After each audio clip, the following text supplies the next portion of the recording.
Welcome to My Life, Tanya Applied, with Rabbi Simon Jacobson, a journey into the deepest teachings of Torah and their application to our personal, emotional, and psychological lives.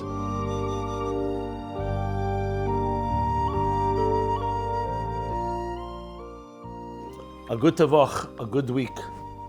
We continue our journey in the life-changing Sefer Tanya. This program is made possible by Rena Lights LLC, and it's in honor and memory of Rabbi Yosef Alevi Weinberg Olav Shalom, Rabbi Moshe Pinchas HaKohen Katz Olav Shalom, Rabbi Yoel HaKohen Khan Olav Shalom, and in schus and merit of Rabbi Zev Yecheskel HaKohen and Risha Katz Le'edich Yomim V'Shanim Tevis for many long, healthy years. So we are in the beginning of chapter 24 in Tanya, being that this is the week that leads into next Shabbos, which is Yud Shevat, the 75th anniversary of when the Rebbe became the Nasi Ashvi, the seventh Nasi of Chabad, which followed the Hilula and Histalkus of the Frierdiker Rebbe, the sixth generation. It was Yud Shevat Tovshin Yud. This year's Tovshin Ayin Pei Hei is 75. Ayin Hei year 75 years. So let's dedicate at least a part of this program to this special day, and above all, its lessons to us in learning Chassidus, in living Chassidus. Tanya, of course, is the Mechaber, the author of Tanya, is the first Chabad Rebbe, the first Nasi. Chabad, the Alter Rebbe, the Abshnei Zalman of Liadi. And the seventh generation begins this week, as I said, the 75th anniversary. So, Yud Shvat, that year, Tovshin Yud, was a Shabbos, like this year. And it was that morning when there was the Hilula, the Histalkus of the Frierdiker Rebbe. And what were Chassidim learning that Shabbos? The Kavitz came out. A Kuntris, the Rebbe, who was then publisher, he was always publisher of Kahas, but it was his main activity as the son-in-law of the Frierdiker Rebbe. So he published every week, every few weeks, a Kuntris was published, and that week, the Kuntris was the Maimer Basi Ligani, famous Basi Ligani. It was published. So that morning and the night before, on Shabbos, that's what the Chassidim were learning, that Kuntris. That Kuntris consists, then it was a Maimer of 5 chapters, and then another 5 chapters. Hayeshavas Beganim is the second Maimer, and ultimately would be a Hemshech that would come out 4 Maimorim altogether, adding up to 20 chapters. Just as an aside, maybe it's not an aside, the Chassidim noted that we're learning the Maimer on Friday night, that in the Pesach Dover, in the introduction to the Maimer, the word Shlita by the Rebbe, by the Frierdiker Rebbe, was missing a Yud. Shlita. And then, of course, the next morning, the Yud literally was missing. Neshama Guf, the sad passing of the Frierdiker Rebbe. It's also important to note the Frierdiker Rebbe, the Rosh Tevis of his name is Yosef Yitzchak, both Yuds, and the last year before the Elula, before the Histalkus, was also noted that in his signature on all his letters, the Yud of Yitzchak, he began to write the Eis Meruba, Ribua. In other words, usually you write a Yud, it's just a little apostrophe, a dot. But he began writing it out like you'd write in a Sefer Torah, where the Yud is with a whole section, where there's a Keitz Lamaila and a Keitz Lamata, and he would fill in the ink, and it got larger and larger throughout that year, to the point that the Rebbe was once asked, so he says he didn't hear a Pirush why.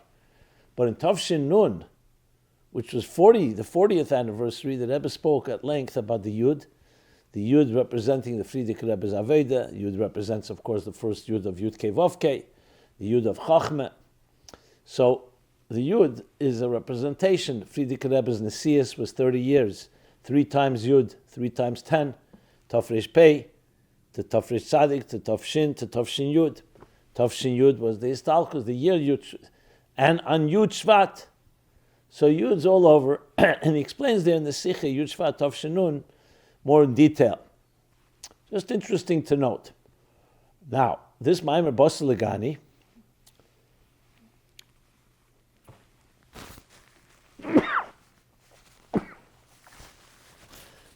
which was published that Shabbos, for that Shabbos Yud Shvat, became, of course, the last Maimer that was released. It was not said by the Frierdiker Rebbe. It was actually said in 1923, Shabbos Pasha Boy.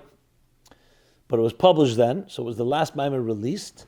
So when the Rebbe assumed leadership in Tavshin Yud Aleph, next year, Yud Shvat, in the next year, the Rebbe, when he said his first Maimer, began Basi Legani. He says, the Rebbe, the Shver, sagt, in the Maimer from Yud Shvat, this is Arizyamak for Yud Shvat, Basi Legani Achesi Kalo. And that became a hallmark Maimer that every year, Yud Shvat, that was the Maimer the Rebbe would say. But more interesting was the fact that besides that first year in Tavshin Yud Aleph was a very dramatic thing because it was the first time the Rebbe said a Maimer. And the Rebbe said it also in parts, and they sang Negunim of all the Rabbeim, and he quoted stories and Teiros from each of the Rabbeim. So that became the custom in the following years, not the Negunim, but the Rebbe would bring all the Rabbeim, including the Baal Shem Tov and the Magid, and later years also from his father, Rav Levi Yitzchok, in the Maimer, and he would explain each year a corresponding chapter, the corresponding chapter of that year. So the first year, Tavshin Yud Aleph, was essentially the main focus was the first chapter. Tavshin Yud Beis, the second chapter. Tavshin Yud Gimel, the third chapter. And so it went for 20 chapters till Tavshin Lamed. What happened to Tavshin Lamed Aleph? The Rebbe started the cycle again. So now we have almost 2 complete cycles. And Tavshin Mem Ches was the last time the Rebbe said a Basi Legani. So we have the chapter 18 would be Tavshin Mem Ches corresponds. So we have 2 Maimorim for each chapter, except the last 2 chapters, 19 and 20. You only have 1 cycle because the Rebbe didn't continue saying Maimorim. So bottom line is what corresponds this year?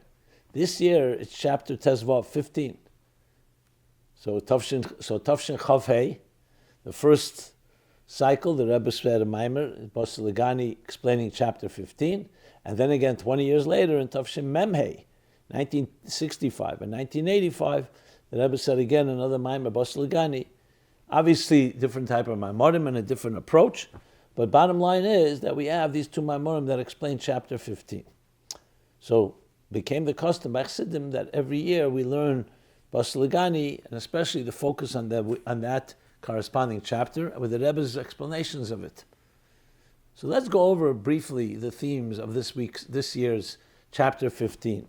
But we'll put it in context of the whole Basi Legani.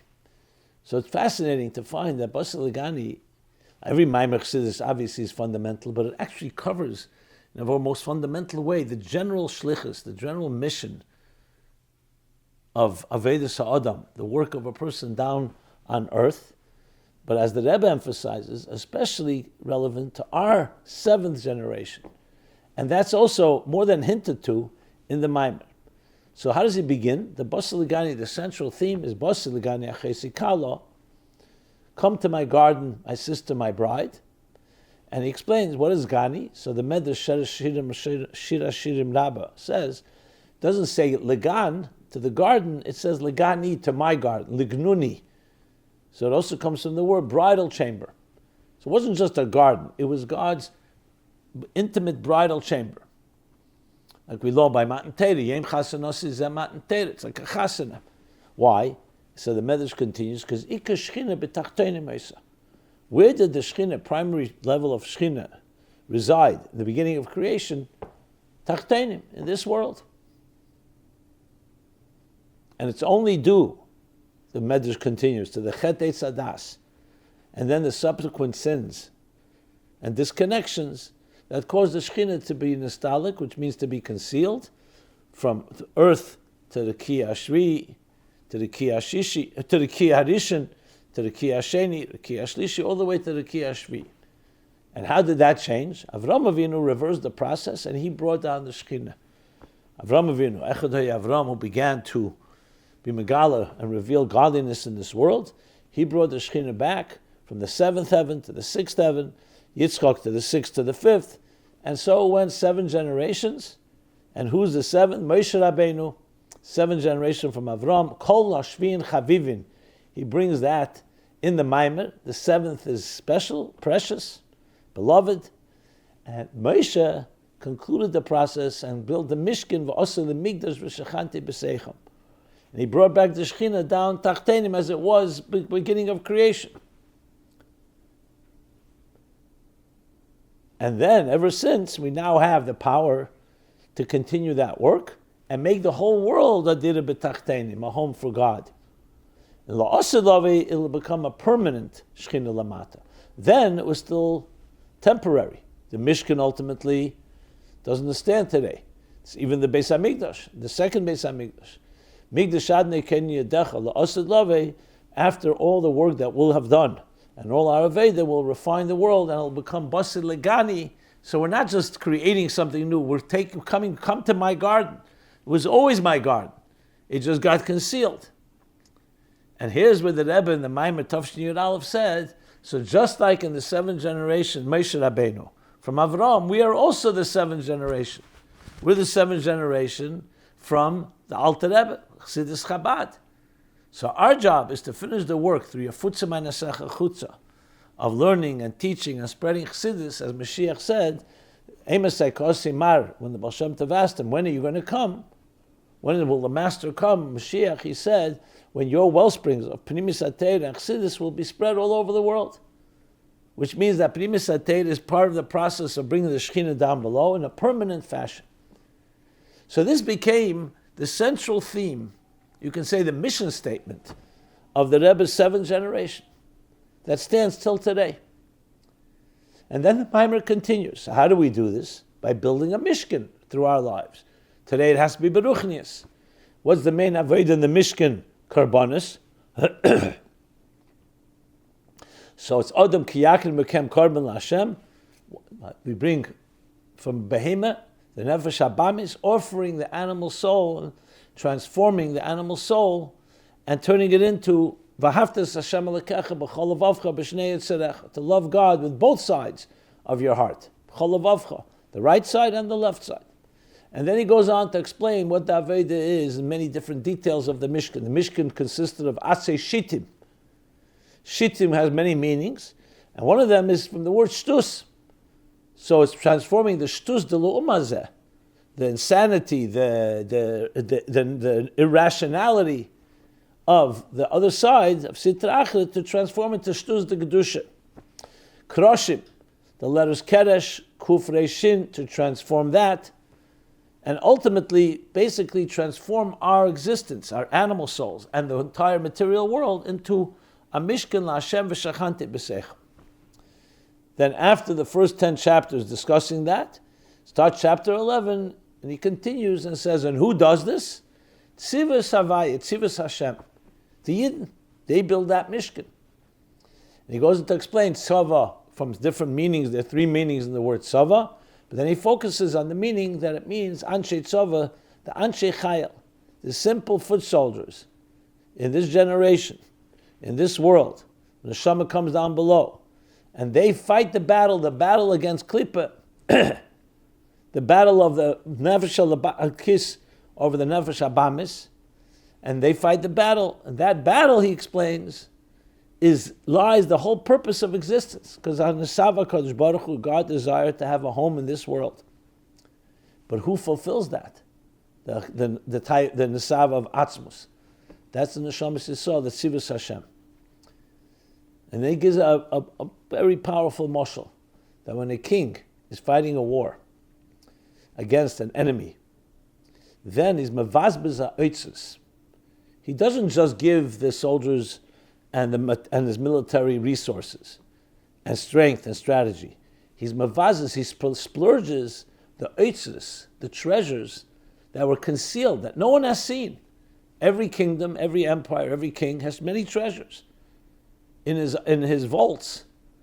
Treasures that are hidden, as he says, from no eye has ever seen these treasures. Not even the king himself. It's been collected from generation to generation. But when it comes to Midas HaNetzachin, that touches the deepest part of the soul. Even higher, he says, than Ratzon and Tainug. And then the king splurges. But Bizbuz ha'etzos, and he gives it to the soldiers to fight the battle. So in addition to all the Giluyim that they receive from the king, they receive these eitzes. What is the eitzes in Ruchnius? So he begins to explain in chapter 11 and then 12 and 13, 14, leading to chapter 15. The eitzes is what it says in Tikkunei Zeyar. It says, Eir Ein Sof is l'mayla mayla adein ketz, and l'mata mata adein tachlis. And the eitzes l'mayla mayla adein ketz, as he explains, and we'll soon discuss, is the things that are completely concealed.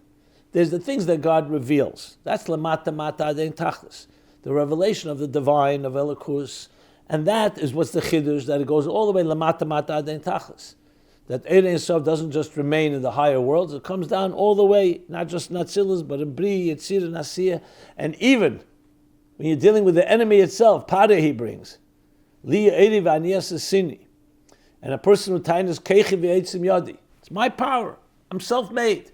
Even there lies v'ata machayas kulam, that God gives energy to everything, even to things. Now of course it comes through many tzimtzumim and concealments, but Eir Ein Sof is everywhere. That the Rebbe explains in a number of Maimorim is an introduction. That Fir hebt on, like he says, mit anplekte. First he tells us what the revealed resources we receive. L'mata mata adein tachlis. And then he goes to the bahaltene, to the hidden resources. And that begins this year's chapter 15. Where he starts explaining, just as there's Eir Ein Sof l'mata mata adein tachlis in gilui acher gilui, as it goes downward, there's also Eir Ein Sof l'mayla mayla adein ketz, helem acher helem, ilui acher ilui. So essentially the mystique, the mystery of Hasted Hashem, the things that are beyond us, the Shalei Berach of Elokus, is higher and higher, infinitely so. L'mayla mayla adein ketz. Hecher and hecher. Tzitzich hecher and hecher is the expression of the Rebbe uses. Adein ketz. Now, mitzad koyach ha'atzmus, he has the capacity to do both. But here we're talking not just atzmus. Even Eir Ein Sof, which is a reflection from atzmus, has these two kavim, these two tracks. And this he'll explain ultimately is the eitzes, because it's completely concealed. The mayla mayla, helem acher helem, like the eitzes that are completely concealed, but deeper and deeper. So you could argue, and ilui acher ilui, higher and higher. So you could argue that the king, in this case Hashem, his relationship with us is the resources that he reveals to us. Think of the Esser Spheres. The Eibishter created the human being with Tselem Elokim, divine image. That means Chochmah, Bina, Das, that we have in our faculties, the Shtal Shalom Mehen, as he says in Tanya, evolves from the 10 attributes. Chochmah, Bina, Das, and Elokus, and Atzilus. And that's tremendous. We're literally created in the divine image. But that which is concealed, meaning l'mayla mayla adein ketz, that's higher than the tzimtzum, and goes deeper and deeper, you could say that's off limits.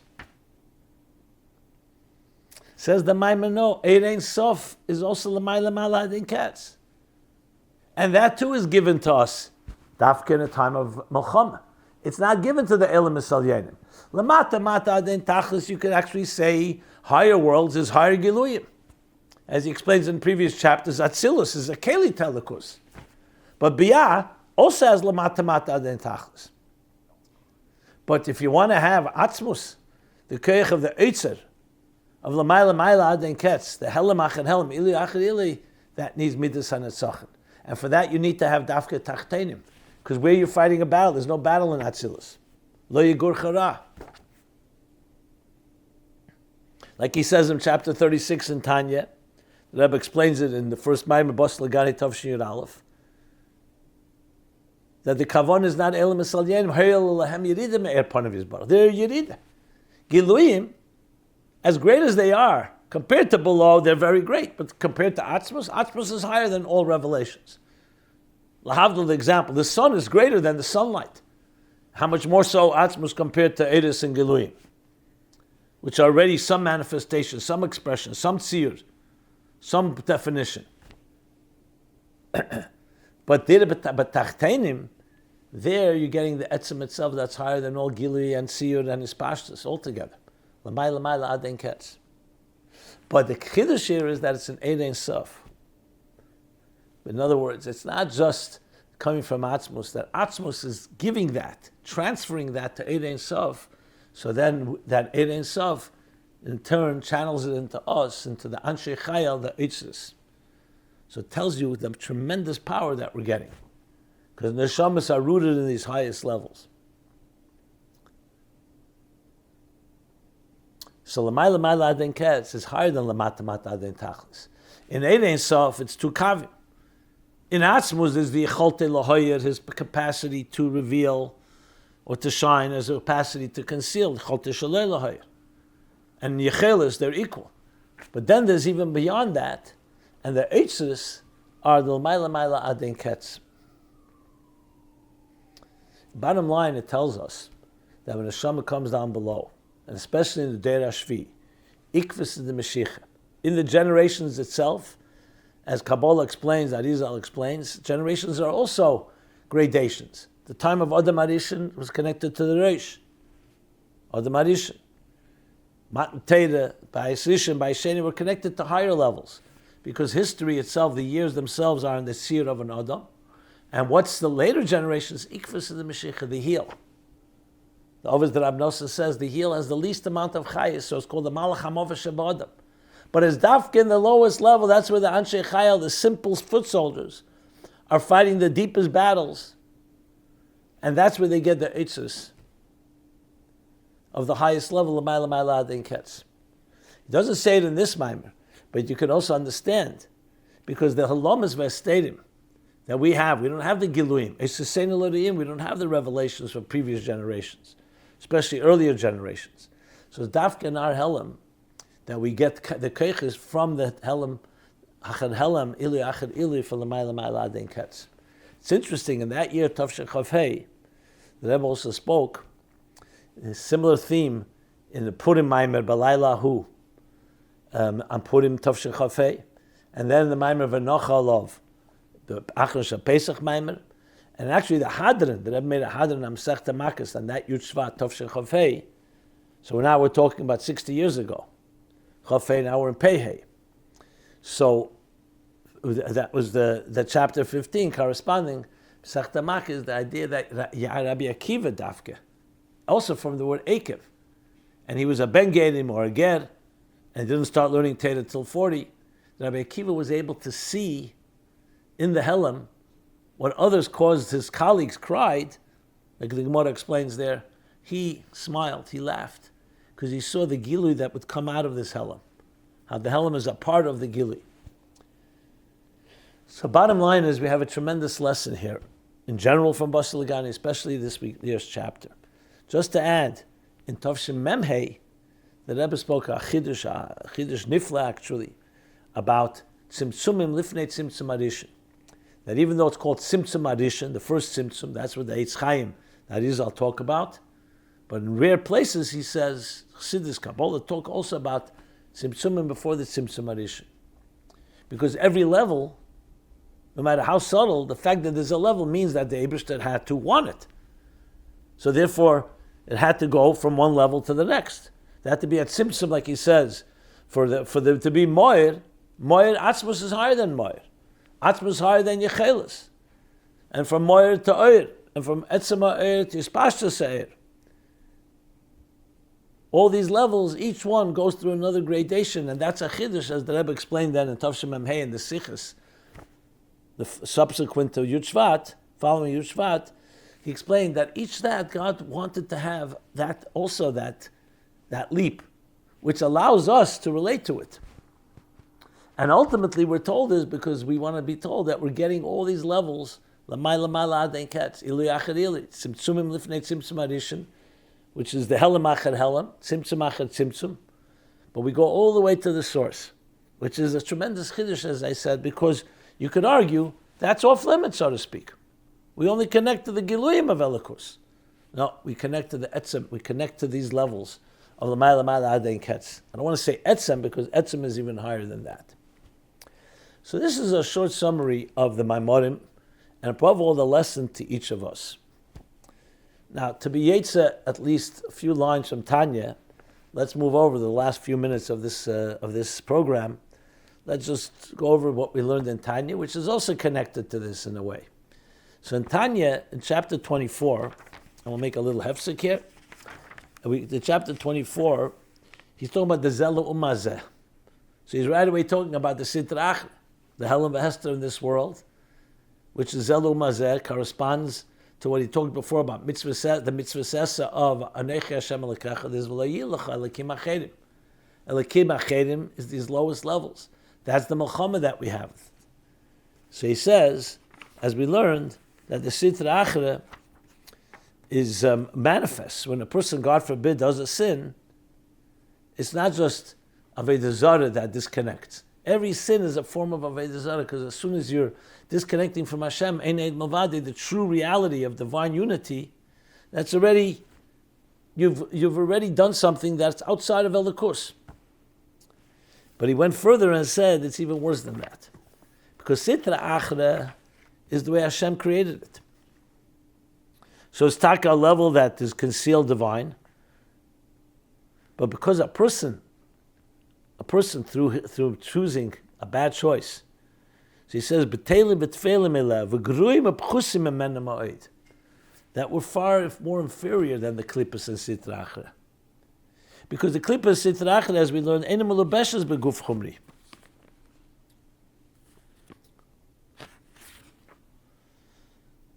The klippa Sitra Achra, God created in a way where the divine is concealed.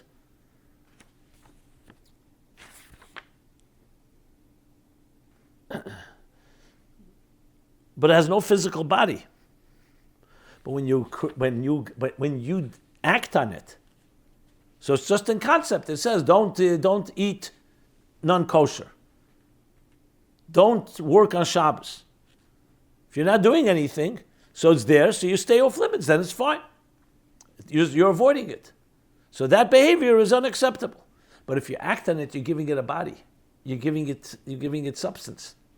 You're giving it tangibility. So it's not melush beguf chumri. Furthermore, v'yadasas rabbeinu ve'enim meredes ba. The klippa knows its master. The klippa, even though it's concealed, that's the way it was created, but it doesn't rebel against God willingly.